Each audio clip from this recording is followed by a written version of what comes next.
There is a warrant of arrest against Masemola. It's out. I don't know why it's not being picked up. It means someone somewhere is playing politics, and someone they want to undermine once more the independence of our justice system. Masemola is being arrested for what he did with Khumalo in the crime intelligence. Masemola was supposed to be arrested that week when Mkhwanazi had a press conference. So I thought Mkhwanazi's press conference was a preemptive strategy. And perhaps the arrest for Masemola is delayed by that will be seen as if we are fighting back or anything of that sort. So it's a matter we're paying a very close attention to, because we cannot allow any more people to abuse their positions. Once a warrant of arrest is issued, it means there is some sort of evidence of wrongdoing which must be tested at a court.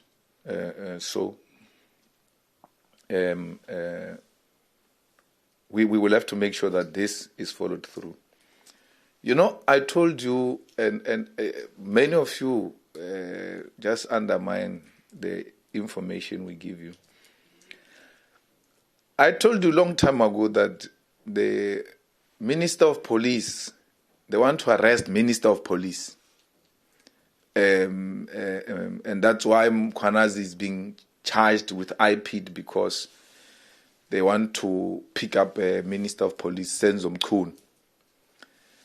And Senzo Mkhunu, in that recording, talking to his girlfriend or whoever he was talking to there, I don't know who's that person. There's a recording that is circulated. He says, you know that Julius is just talking. You know him, he just talks. Someone should have told him something, and then he just talks loosely. And then City Press writes that the plans to arrest the minister flopped or something. But it has always been there. The plan has been there to pick up the minister and arrest him. And they thought I was joking. And that's where he's going up, ultimately, to be arrested. There are factions in the police. You've got minister working with Khumalo and Masemola. No. Not Masemola, the other one who got Sibiya. No, it's Minister Sibiya. Then you've got a National Commissioner working with Khumalo. So there is a power struggle there. Now, we are not interested in those things. We are interested in the truth. As to who belongs to what and what, we don't care. We want the truth to come out. What Mkhwanazi said must be repeated, backed by evidence in the ad hoc committee and in the commission of inquiry. It is now no longer an issue of just talking.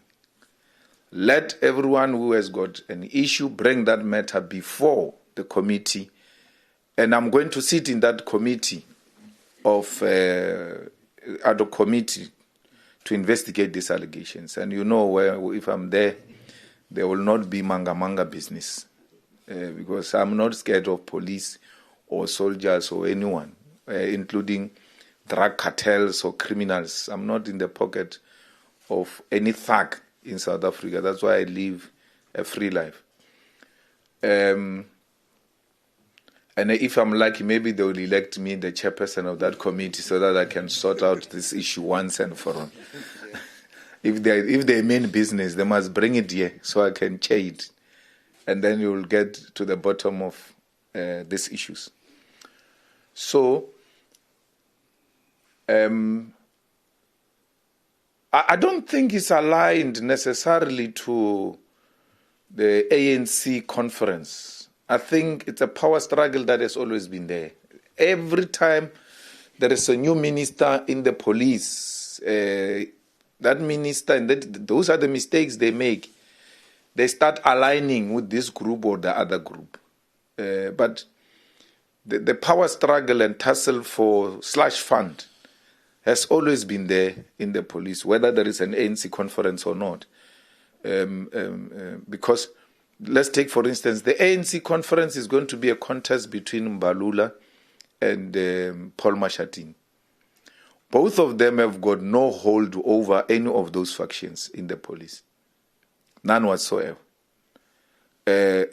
So, if you say Mkhunu has got a faction, then you must know Mkhunu's faction is Ramaphosa's faction in the police. That's why they said Mkhunu went to classify the Pala things and all of that. So this commission and the committee will not only be limited to what Mkhwanazi said. If there was a cover-up in the Pala, it must be brought forward. Who sealed this information?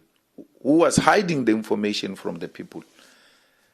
So that's why we're saying on top of commission, let's have an ad hoc committee, because the same commissions are going to say Parliament has not played its oversight role. So we are playing our oversight role now. So there is no duplication of duties. But equally, we are a committee that will make the necessary recommendations to the Assembly, and the Assembly will send, if agreed, those recommendations to the President for implementation. Unlike Zondo, who just write and then disappears into the bush. We are not disappearing into the bush. We are here. We're going to send the recommendations to him, and every time he comes here, he will have to account as to what happened to those ad hoc committee recommendations that were sent to you. So it's a very important step in the right direction. So we should not even try to politicize CD a criminality. It's not political. What's happening in the police is pure criminality. Pure criminality. And we have to deal with that. I mean, DJ Sambodi was killed in a very brutal manner. And knowing police, there's no way they would have taken this much to arrest a person who killed DJ Sambodi. There's that guy who was killed now 2 weeks ago at Ikuruleni.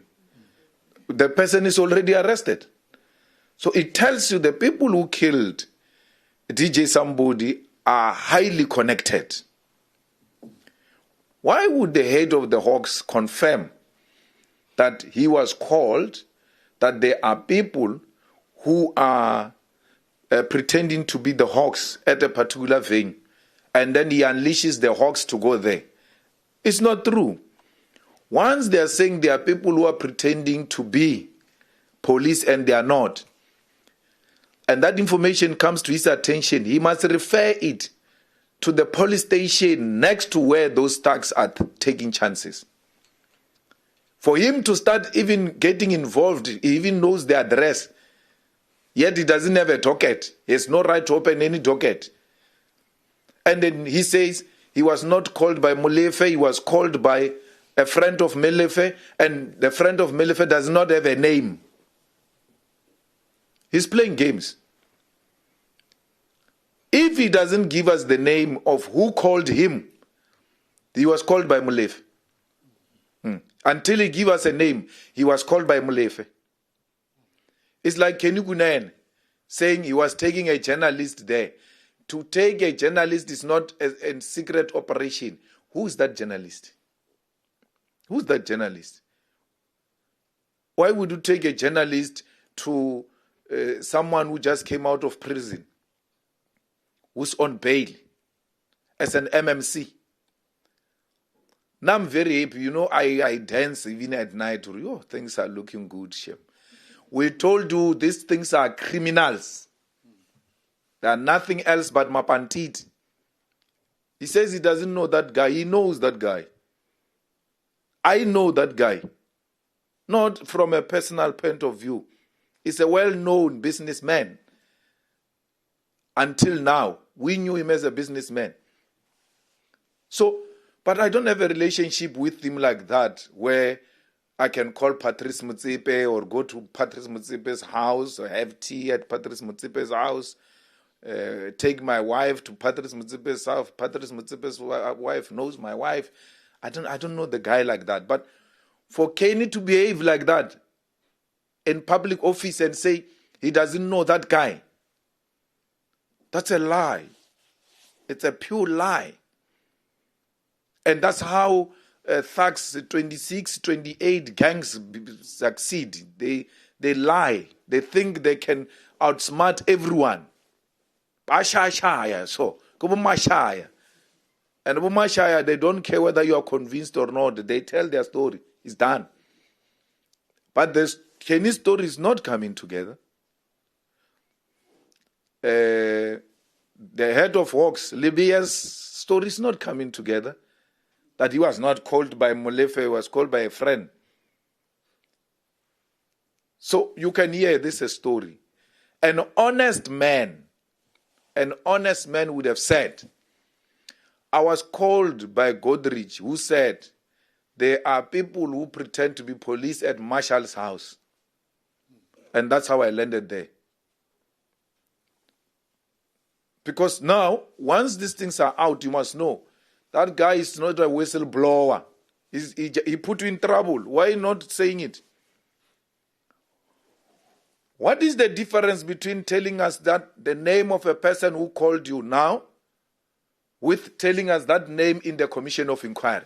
What difference does it make?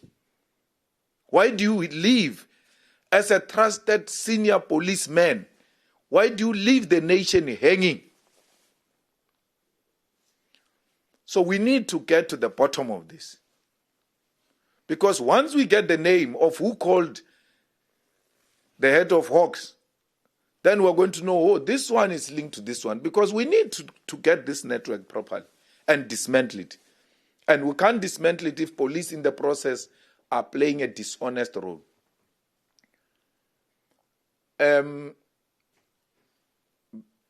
Minister Mkhunu was supposed to be fired. Fired completely.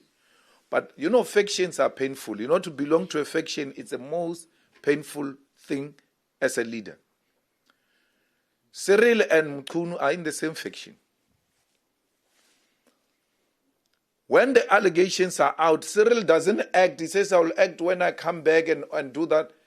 You know why? He's giving Mkhunu an opportunity for Mkhunu to help him by resigning. If Mkhunu loved Cyril, he should have resigned and not put Cyril in that difficult position. But he doesn't care. There's no need. These comrades must tell each other the truth. Remzal, take a back seat. We'll work on this thing. Just wait. Help the president. Now the president has to do something that looks like he's doing something when he's doing nothing. He's not doing anything. Mkhunu is a minister on leave. There is acting minister Mantash of police.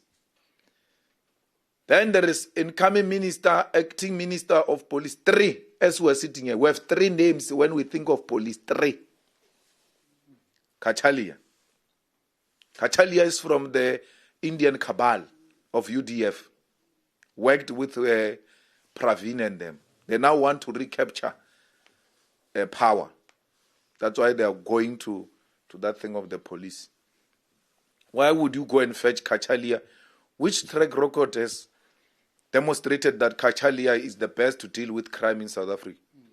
His first interview just told you we're in trouble. That thing of police is not a lecture room. Things are bad there. It's not a lecture room. So it's not helping us, Cyril, with anything. It's putting us into a deep crisis. It's not late. It's not late for Senzo to resign and save the country's resources and wait for the commission where he will clear his name. You know, when you resign and you go clean your name, the people themselves who are going to say, but this guy must be returned back to his position because he was an honorable man who said, I've got nothing to hide. I don't need a position to protect whatever allegations they've leveled against me. Let me resign. That step aside of theirs is factional. It's not real, it's factional. Because why? You don't have to be charged for you to step aside. The allegations must be so serious that your own fellow comrades must say, look, give us space to deal with these matters. How do you... those people are the ones who decide who gets charged, who doesn't get charged. They will never be charged, even when there's big allegations against them. And because you are saying technically they are not charged, they must remain in their positions. That is being pretentious. It's a false narrative that you are dealing with corruption. You are not. When it is one of your own, you don't apply principle.